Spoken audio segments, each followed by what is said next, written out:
you know. I'm going to sing a suite of songs, all having to do with a wonderful city, the second best to San Francisco, New Orleans. And each one of these has a reason. There are a couple of people here. Is Ellen Cleary here? Did she come? Ellen Cleary? No, she didn't. She didn't make it, okay. Well, but there is Betty Seelig over there.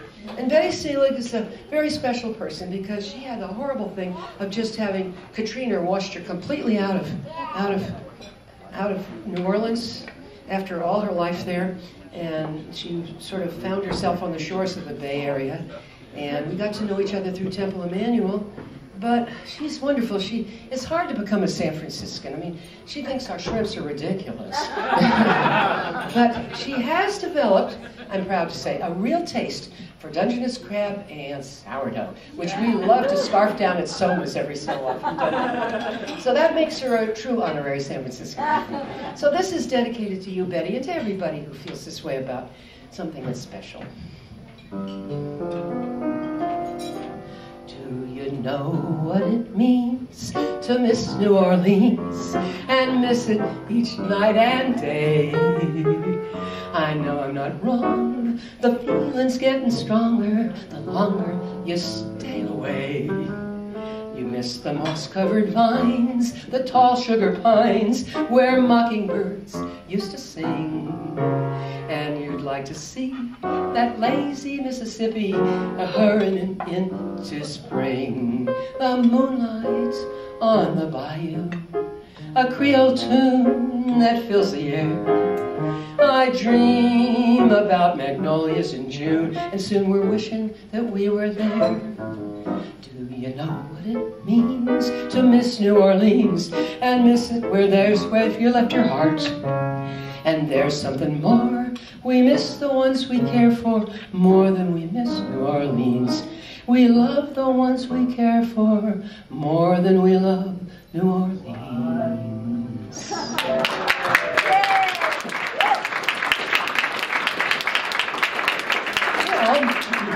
Part two is dedicated to the memory of my wonderful mother, Marion Isaacs. Many of you know her. You know what kind of a person she was. Hello, Betty. I have to give you a kiss. Oh. I don't miss New Orleans, but I got to kiss New Orleans. Thank you, Betty. Anyway, it's interesting. My mother loved jazz, ragtime, blues, and all that kind of thing. And she used to like to play Scott Joplin. But she also was extremely important to her to be prompt.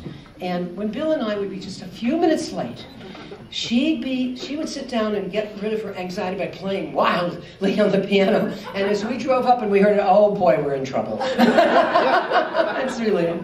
And this was one of her favorite songs, so I'm dedicating to my mom, bless her heart. Oh, way down yonder in New Orleans, in the land of dreamy scenes, there's a Garden of Eden, that's what I mean.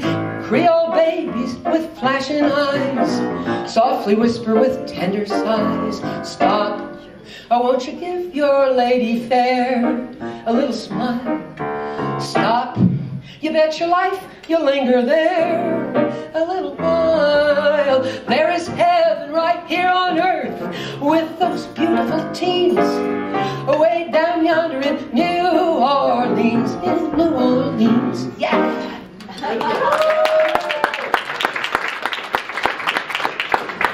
The third one, it's interesting, this is the only song George didn't know, and he knows everything because it's really obscure. When I started singing blues and having this part at Pomona College of a blues singer, being on the Stanislavski style of dramatics, I had to really research this and come over to Oakland and get all these Bessie Smith and Len Kelly movies. Anyway, I found this song, which I really like, and I had a wonderful experience with it when I was a sophomore. Some seniors at Pomona decided we should go into Los Angeles. If you know Los Angeles, you know where Melrose Avenue is. And there was a place called the Beverly Caverns, and it was very famous as a jazz Dixieland place. And the headliner was a man named Kid Ory. Now, many of you know he was to the trombone that Louis Armstrong was to the trumpet, but a little earlier. He was the greatest Dixieland trombonist. And here I am getting up and singing for the first time in front of this incredibly legendary band. It was amazing. So let's hear it now. Let me I've seen the bright lights. I've seen the bright lights burning up and down all Broadway. Seen them in gay Havana, Birmingham, Alabama. But say, they just can't compare with my hometown. Are we in the right key here? New Orleans. Thank you. 'Cause there you find the old Tin Roof Cafe, where they play the blues till break of day. Fascinating babies hanging around, dancing to the meanest band in town. Lord, how they can play the blues. When that leader man starts playing low, folks get up and start to walk it slow. Do a lot of movements, hard to beat, till that foreman says, move your feet. Ah, Lord, I've got the Tin Roof Blues, and here's a new verse I just made up. Yeah, come unto that great old sugar bowl, long before they used to rock and roll. Claire and Larry, Dirk and gang, you know where you are.